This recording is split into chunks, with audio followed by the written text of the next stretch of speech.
Savez-vous que les individus résidant en Chine sont capables de générer des millions de dollars chaque année grâce à la pratique de l'élevage de serpents?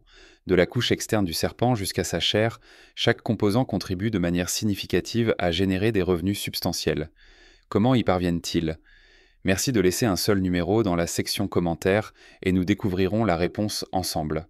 En Chine, la consommation de viande de serpent est hautement considérée comme une expérience culinaire luxueuse, couramment disponible dans une variété d'établissements de restauration et de marchés traditionnels.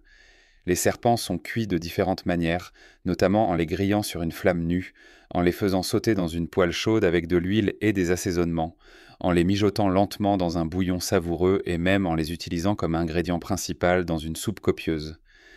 Ces plats sont non seulement appréciés dans les régions rurales, mais ils sont également adorés dans les grandes zones métropolitaines.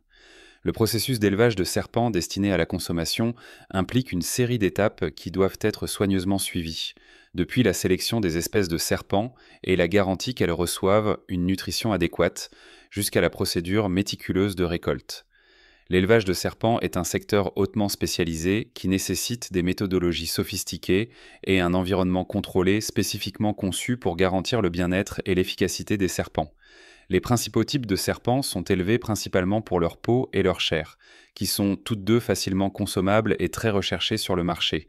Le processus de sélection de races de serpents en bonne santé et dotés de fortes capacités de reproduction est un aspect crucial lorsqu'il s'agit de créer un établissement d'élevage de serpents. Des espèces comme les cobras, les serpents rats, les vipères et certains types de serpents non venimeux sont fréquemment sélectionnés à des fins de reproduction en raison de leur valeur commerciale élevée sur le marché. Afin d'améliorer la qualité des races de serpents, les fermes utilisent fréquemment des techniques d'élevage artificiel dans le but d'améliorer la santé globale, les capacités de reproduction et la qualité de la viande produite par les serpents. Les fermes de serpents doivent également veiller à ce que les conditions de vie qu'elles offrent imitent fidèlement l'environnement naturel des serpents. Dans les habitats des serpents, la température est généralement régulée dans une plage de 82 à 89 degrés Fahrenheit, tandis que les niveaux d'humidité varient entre 60% et 80%. Chaque espèce de serpent a des exigences spécifiques en matière d'habitat, il est donc important que les fermes effectuent des recherches approfondies avant de choisir une espèce de serpent à reproduire. La principale source de nutrition des serpents est généralement constituée de petites créatures comme les insectes et les oiseaux. Lorsque les serpents consomment des oiseaux, il faut d'abord leur retirer les plumes afin d'éviter d'éventuels problèmes de digestion. Les oiseaux représentent une source précieuse de protéines et fournissent des nutriments essentiels qui soutiennent le développement musculaire et contribuent au bien-être général du serpent. De plus, il convient de noter que les insectes comme les blattes, les grillons et les sauterelles contribuent également de manière significative à l'apport nutritionnel du serpent. Ces êtres sont riches en protéines et en minéraux essentiels, qui contribuent à la croissance musculaire et améliorent le bien-être général. Le coût de la nourriture pour les serpents élevés dans les fermes varie généralement entre 10 et 20 dollars par mois, en fonction de facteurs tels que l'espèce et la taille du serpent, ainsi que du type de nourriture qu'ils consomment. Il est nécessaire de fournir aux serpents des repas réguliers et de s'assurer qu'ils suivent un régime alimentaire adapté afin de connaître une croissance rapide et de maintenir une bonne santé. La pratique de l'élevage de serpents peut être divisée en deux catégories principales, les serpents élevés pour leur peau et les serpents élevés pour leur viande. Ces deux types d'élevage diffèrent par la durée de culture et les objectifs de récolte. Le processus de culture des serpents à peau dure généralement de 18 mois à 2 ans.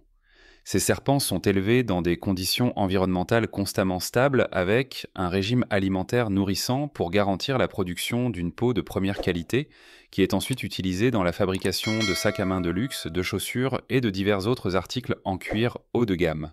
En revanche, les serpents de viande nécessitent généralement une période de culture plus brève, qui s'étend de 12 à 18 mois.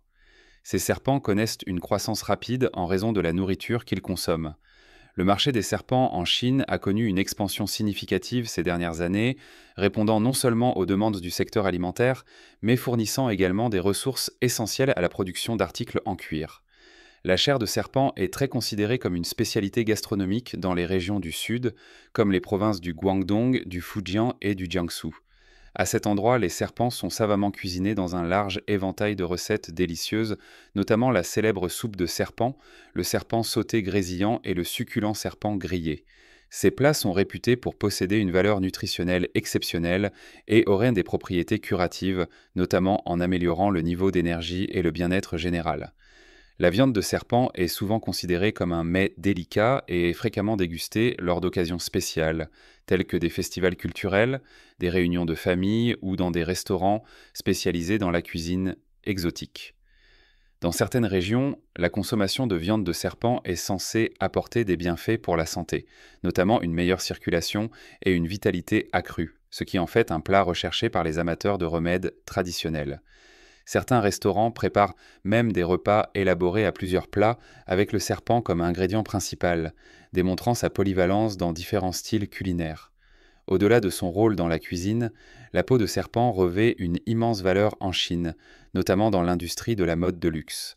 Les motifs distinctifs et la durabilité du cuir de serpent le rendent hautement souhaitable pour la fabrication d'accessoires haut de gamme, notamment des sacs à main, des ceintures, des chaussures, des vestes et d'autres articles en cuir haut de gamme. Ces produits sont particulièrement populaires dans les grandes zones métropolitaines telles que Pékin et Shanghai, où les consommateurs recherchent des articles de mode exotiques et exclusifs. Les marques de luxe internationales intègrent également la peau de serpent dans leurs collections, augmentant encore la demande pour ce matériau unique. Selon les estimations de l'industrie, le secteur du cuir de serpent en Chine génère environ 1 milliard de dollars par an. Cette industrie contribue non seulement de manière significative à l'économie nationale, mais offre également des opportunités d'emploi à des milliers de travailleurs dans les secteurs de l'agriculture, de la transformation et de la fabrication. De la manipulation minutieuse des matières premières au savoir-faire méticuleux requis pour produire des produits de haute qualité, le commerce du cuir de serpent reste un élément essentiel des moyens de subsistance de nombreuses personnes vivant dans les régions rurales et industrielles. Les serpents, que ce soit en tant que spécialité culinaire ou élément de mode, continuent d'occuper une place importante dans la culture et le commerce chinois. Mais et vous? L'idée des serpents vous met-elle mal à l'aise ou êtes-vous fasciné par leur attrait unique? Si vous les trouvez intimidants, tapez le chiffre 1 dans les commentaires ci-dessous. Et si vous êtes intrigué, dites-nous ce qui vous intéresse le plus chez ces créatures remarquables. Et cela conclut notre voyage dans le monde fascinant des serpents. De leurs incroyables adaptations et techniques de chasse uniques à leur rôle dans les écosystèmes et même dans la culture humaine, ces reptiles font véritablement partie des créatures les plus intrigantes de la nature. Que pensez-vous des serpents? Êtes-vous fasciné par eux ou vous font-ils frissonner le dos? Faites-le nous savoir dans les commentaires ci-dessous. Et si vous avez apprécié cette vidéo, n'oubliez pas d'appuyer sur le bouton j'aime, de vous abonner à notre chaîne et d'activer les notifications pour ne jamais manquer notre prochaine aventure sauvage. Merci d'avoir regardé et à bientôt dans la prochaine vidéo.